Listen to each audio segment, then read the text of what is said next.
Hello friends, welcome back to my YouTube channel Vaishnavi free education classes. Friends, सभी लोगों को पता है कि आपकी जो रात को 8 बजे है वो कंप्लीट कोर्स वाली थ्योरी वाली क्लास चलती है, ठीक है। और जिसमें हम कंप्लीट कोर्स कवर कर रहे हैं। और जिसने अभी तक की क्लास ना पढ़ी हो तो आप एक काम करिएगा, नीचे आपको डिस्क्रिप्शन बॉक्स पर लिंक मिलेगी complete course A to Z के नाम से, ठीक है। तो आप वहाँ से जाकर कंप्लीट कोर्स देख सकते हैं।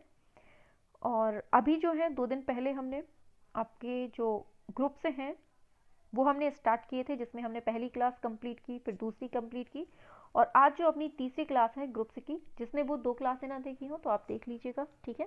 पहले में हमने कलकत्ता ग्रुप, जो टक्स ग्रुप हैं, ये सब हमने पढ़ाया था। और जो दूसरी क्लास थी कल वाली क्लास, उसमें हमने पैक ग्रुप के बारे में पढ़ाया था। और पैक ग्रुप के जो कुछ कलाकार बचे हुए थे उन्हें आज हमें निपटाना है, ठीक है। तो सभी लोग जुड़ जाइए जल्दी से, फिर अपनी क्लास को स्टार्ट करते हैं, ठीक है। सभी लोगों को गुड इवनिंग, राधे राधे, जय श्री कृष्ण। अब चलिए स्टार्ट करते हैं। ये सब हमने कल पढ़ा दिए थे, चलिए।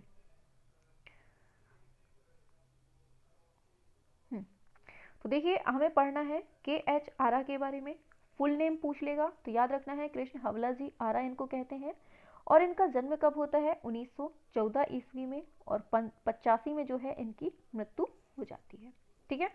तो जन्म कब होता है? 1914 में। मृत्यु कब होती है? 1985 में, ठीक है। अब बोल रहा है कि ये जो आरा भाई साहब हैं इनका जन्म कब होता है, अच्छे से देख लेते हैं। 14 अप्रैल 1914 में इनका जन्म होता है, ठीक है। कहाँ पर होता है? बोलाराम सिकंदरा, हैदराबाद में। कहाँ पर? हैदराबाद में होता है। किनका जन्म? आरा का, ठीक है। और ये जो आरा भाई साहब है ना, इनका मूल नाम क्या है? याद रखना है, मूल नाम इनका क्या है? आपका किशन नाम है, ठीक है। KH आरा का जो पूरा मतलब मूल नाम पूछेगा आपसे तो क्या नाम है आपका? किशन है। जन्म कब होता है? 1914 में। कहाँ पर? हैदराबाद के सिकंदरा में, ठीक है। फिर बोल रहा है किस कलाकार को कला की विविध शिक्षा नहीं मिली थी। याद रखना है, कला की जो विधिवत शिक्षा है इनको नहीं मिली थी। किसको? अपने आरा भाई साहब को, ठीक है। चलिए आगे चलते हैं। अब देखिएगा, दे रहा है कि वह कौन सा कलाकार था जिसकी माँ का देहांत जो है 3 वर्ष की आयु में हो गया था। तो कौन थे? अपने जो आरा भाई साहब थे ना, इनकी माँ का देहांत 3 वर्ष में हो गया था, जब ये बिल्कुल छोटे से थे, ठीक है। मात्र 3 वर्ष के थे। और इनकी जो पहली प्रदर्शनी लगी थी ना, वो याद रखना है 1942 ईस्वी में लगी थी। कब लगी थी? 1942 में लगी थी। और कहाँ पर लगी थी ये भी याद रखना है, चेतना रेस्टोरेंट, मुंबई में। तो आरा की पहली प्रदर्शनी कहाँ लग रही है? मुंबई, चेतना रेस्टोरेंट में। कब लग रही है? 1942 में लग रही है। इनकी माँ का देहांत कब हुआ? जब ये 3 साल के थे, बहुत छोटू से थे, ठीक है। बोल रहा है 1944 ईस्वी में जलरंग में बना जो चित्र है कौन सा चित्र है? जलरंग में बना है। तो ये मराठा बैटल जो है, ये जो है जलरंग में बना है। और कब बनाया है? 1944 ईस्वी में।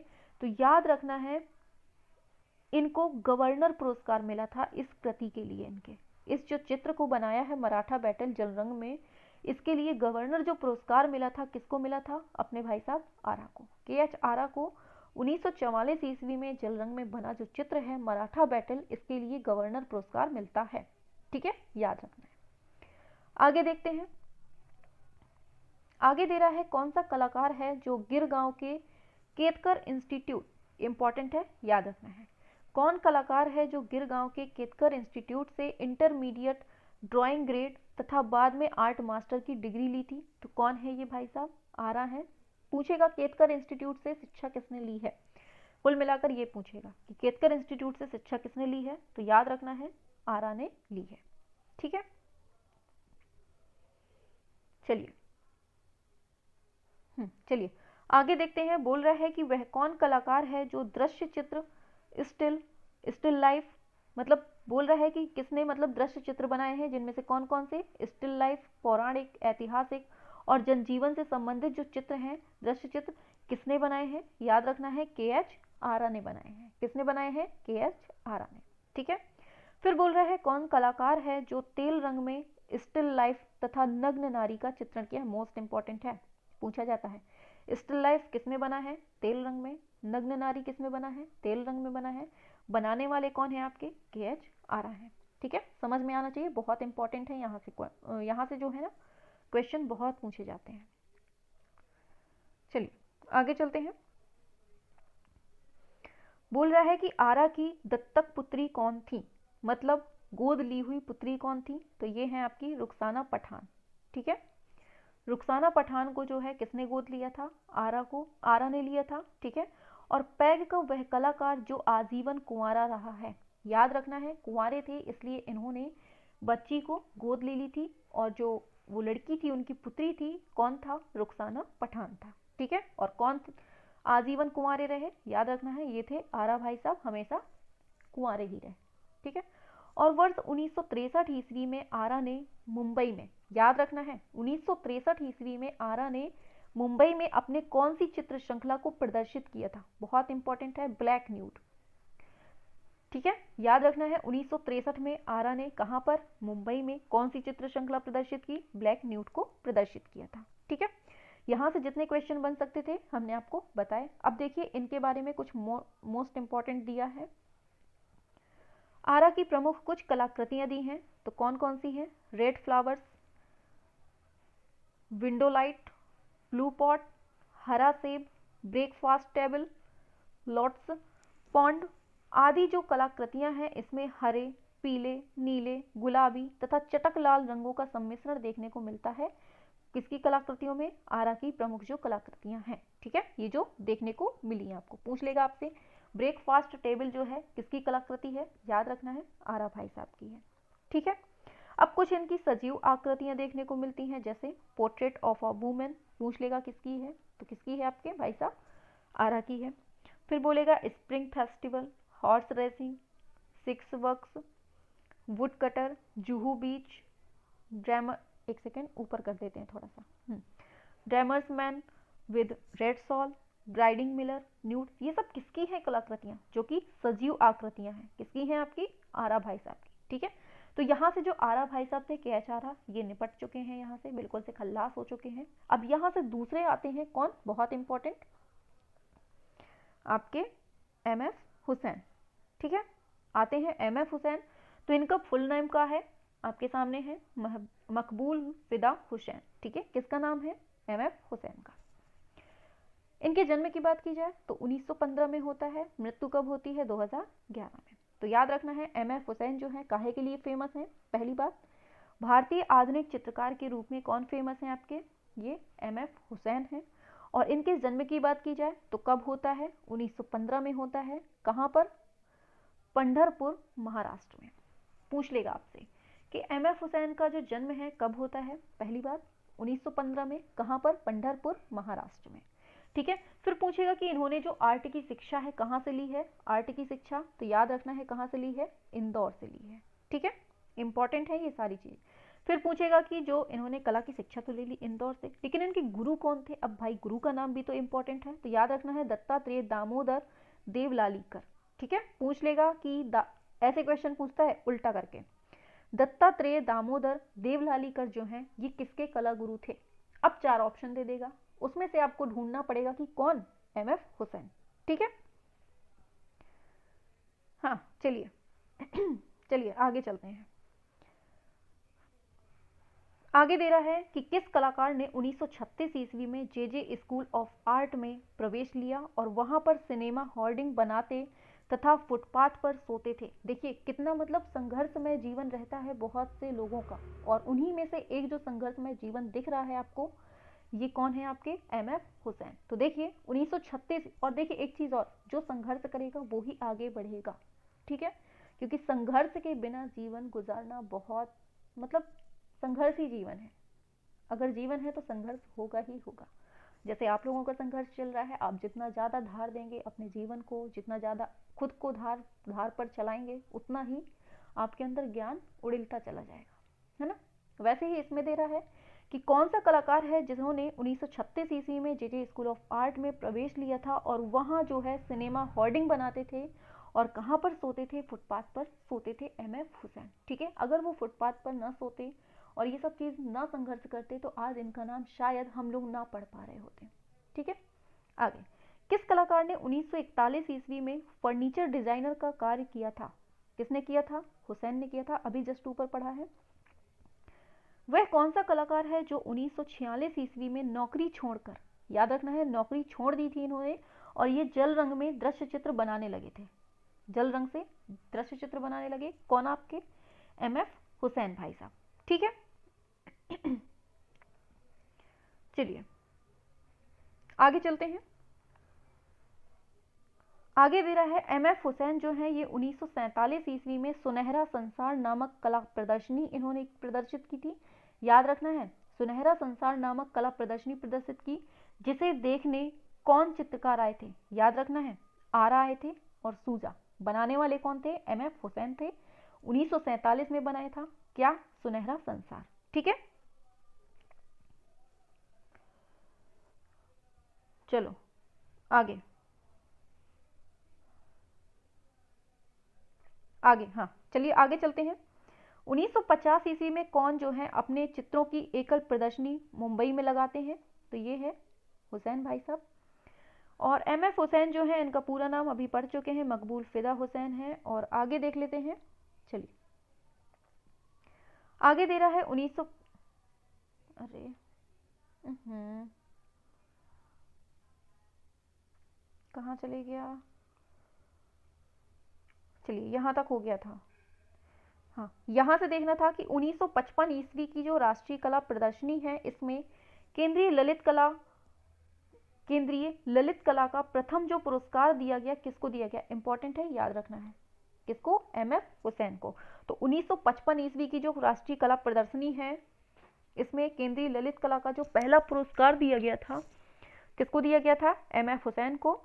और कौन से कलाकार हैं जिन्होंने 1971 ईस्वी में महाभारत की कथा, बहुत इंपॉर्टेंट, 1971 में महाभारत की कथा के करीब 30 चित्र जो हैं ब्राजील की एक चित्र प्रदर्शनी में पिकासो के साथ प्रदर्शित किए थे? कहाँ की प्रदर्शनी में? ब्राजील की प्रदर्शनी में पिकासो के साथ में एमएफ हुसैन जो थे इन्होंने 30 चित्र किसके? महाभारत की कथा के प्रदर्शित किए थे। कब? 1971 में। ठीक है, याद रखना है। आगे बढ़ते हैं। आगे दे रहा है कि 1967 ईस्वी में बनी फिल्म है through the eyes of a painter, जिसे बर्लिन इंटरनेशनल फिल्म फेस्टिवल में गोल्डन बेयर का शॉर्ट फिल्म का पुरस्कार किस कलाकार को दिया गया? तो याद रखना है एमएफ हुसैन को ये पुरस्कार दिया गया था, बहुत इंपॉर्टेंट है। कब दिया गया? 1967 ईस्वी में। बनी फिल्म है कौन सी? Through the eyes of a painter. ठीक है, चलिए, और इसको कौन सा पुरस्कार मिला है ये भी याद रखना है, गोल्डन बेयर का शॉर्ट फिल्म पुरस्कार। ठीक है, आगे देखते हैं। आगे दे रहा है रामायण व महाभारत चित्र श्रृंखला जो है हिंसा व अन्याय का विशद रूपक है, चित्रित किसने किया है? याद रखना है एमएफ हुसैन ने किया है। ठीक है, फिर दे रहा है हुसैन का वह चित्र जो प्रेम और आशा का प्रतीक है, कौन सा चित्र है? तो याद रखना है ये है मदर टेरेसा। ठीक है, बहुत इंपॉर्टेंट है, ये क्वेश्चन जरूर पूछा जाता है, खूब दम से पूछ लेगा कि मदर टेरेसा किसने बनाया है? एमएफ हुसैन ने। इसको किसका प्रतीक मानते हैं? तो प्रेम और आशा का। आगे दे रहा है कि 1991 की जो कला प्रदर्शनी है उसमें स्प्लैश फ्रंट पेज खाड़ी के युद्ध से संबंधित रही है। याद रखना है, जो कला प्रदर्शनी है स्प्लैश फ्रंट पेज जो है तो खाड़ी के युद्ध से संबंधित रही है, किसकी है? याद रखना है ये हुसैन की। कुल मिलाकर पूछेगा कि स्प्लैश फ्रंट पेज किससे संबंधित है? हुसैन से। किससे संबंधित है? खाड़ी के युद्ध से। ठीक है, कब की है? 1991 की। आगे श्वेतांबरी पूछेगा। श्वेतांबरी जो है ये 1992 में सफेद सर्वोपरि भाव को व्यक्त करने वाली प्रदर्शनी है। कौन? श्वेतांबरी। कब लगती है? 92 में, जस्ट एक साल बाद। ठीक है, और ये किसकी प्रदर्शनी है? तो याद रखना है एमएफ हुसैन की है। ठीक है, फिर बोल रहा है कि 1992 ईस्वी में विसर्जन प्रदर्शनी देवी की भाव को व्यक्त करने वाली प्रदर्शनी है, ये भी किसकी है? आपके एमएफ हुसैन की। तो याद रखना है विसर्जन प्रदर्शनी, श्वेतांबरी, स्प्लैश फ्रंट पेज, ये सब किसकी हैं? ये सब हुसैन की हैं, याद रखना है। आगे चलते हैं। आगे है स्थापना कला, जिसे हम इंस्टॉलेशन बोलते हैं। इसमें भी किस कलाकार ने कार्य किया है? एम.एफ. हुसैन ने। और 1990 में इनको श्रीधरणी गैलरी दिल्ली में, याद रखना है, 1990 में श्रीधरणी गैलरी नई दिल्ली में थिएटर ऑफ द एब्स्ट्रैक्ट, याद रखना है, इस नाम से किस कलाकार ने एक स्थापना प्रस्तुत की थी? तो ये हैं आपके एम.एफ. हुसैन ने। कब की थी? 1990 में। कहाँ पर? श्रीधरणी गैलरी नई दिल्ली में। और क्या? Theatre of the abstract. ठीक है, आगे किस कलाकार की कला जो है सदा विवादित रही है? तो ये अपने जो हुसैन भाई साहब है ना, ये सबसे ज्यादा विवादित रहे हैं। बोल रहा है हुसैन ने हिंदू देवी देवताओं की जो नग्न चित्राकृतियां हैं 1970 ईस्वी में बनाई थी, जिसे हुसैन ने किस पत्रिका में 1996 ईस्वी में पेंटर या फिर कसाई शीर्षक से प्रकाशित किया था? देखिए ये जो थे ना, ये हिंदू जो देवी देवता हैं अपने, इनको मतलब न्यूड करके दिखाते थे, चित्राकृतियां बनाते थे, तो मतलब इसीलिए ये सबसे ज़्यादा विवादित भी रहते थे, है ना। तो याद रखना है कौन से किसमें? तो ये विचार मीमांसा में दिखाते थे। ठीक है, आगे है जमीन जो है, ये चित्र किसकी सर्वश्रेष्ठ कृति है जो कई खंडों में विभाजित है? तो याद रखना है एम.एफ. हुसैन की है जमीन। फिर बोलेगा नीली रात है, इसको किसने बनाया है? इसको भी आपके हुसैन ने बनाया है। आगे पूछे जाते हैं कि घोड़े चित्र जो गति और ऊर्जा के रहस्यमय प्रतीक होते हैं, किसने चित्रित किया है? तो इसको एम.एफ. हुसैन ने। और अपने घोड़े चित्रों के लिए फेमस कौन है? तो यही है अपने भाई साहब हुसैन। और मदर टेरेसा सीरीज किसकी है? एम.एफ. हुसैन की, ऊपर पढ़ चुके हैं। 1958 ईस्वी में लैंप और मकड़ी, बहुत इंपॉर्टेंट है, मोस्ट इंपॉर्टेंट, तो क्या है, किसने बनाया है? हुसैन ने। भारत माता चित्र जो है चित्रित किया, जो एक विवादित चित्र है, याद रखना है किसका है? हुसैन का। आगे बोल रहा है कि हुसैन की पेंटिंग है भारत माता, इसका माध्यम क्या था, किसमें बनाया है इसने? एक्रिलिक ऑन कैनवास पे। ठीक है, मतलब इन्होंने मतलब अजीब ही टाइप के थे ये। चलिए देख लेते हैं। दे रहा है अगला पॉइंट, हुसैन की जो सर्व विवादित पेंटिंग थी नग्न भारत माता, कौन से रंग में निर्मित है? तो ये गुलाबी रंग से निर्मित है। ठीक है, इन्होंने नग्न भारत माता, मतलब सबको ये न्यूट करके ही दिखाते थे भाई साहब, पता नहीं कौन बुद्धि के आदमी थे। चलिए, भारत का जो पिकासो है किस कलाकार को कहा जाता है? याद रखना है एम.एफ. हुसैन को। ठीक है, आगे बोल रहा है 2000 ईस्वी में हुसैन ने प्रसिद्ध भारतीय अभिनेत्री जो है माधुरी दीक्षित को लेकर कौन सी फिल्म बनाई थी? तो ये बनाई थी गजगामनी फिल्म। किसकी है?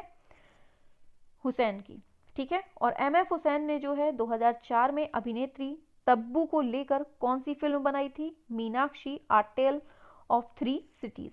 याद रखना है तब्बू को लेकर कौन सी बनाई? मीनाक्षी। और माधुरी दीक्षित को गजगामनी। ठीक है, किस चित्रकार को मनमौजी कलाकार कहा जाता है? तो कौन है भाई? मनमौजी हैं, जो मन में आया वो कर देते थे, एम.एफ. हुसैन।